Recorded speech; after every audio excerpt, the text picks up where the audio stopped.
Aš esu Rasa Dičpetrienė, organizacijos Gelbėkit vaikus vadovė. Dabar stoviu šalia lauko tualeto.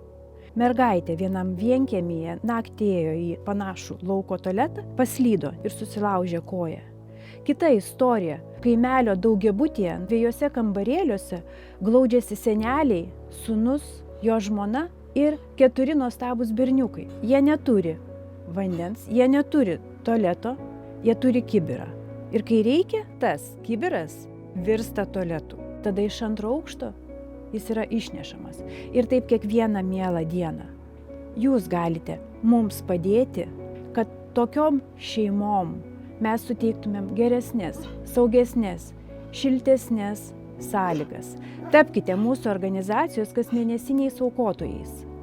Kartu galime padaryti taip, kad Lietuvoje vaikai būtų laimingesni. Ačiū, kad esate kartu.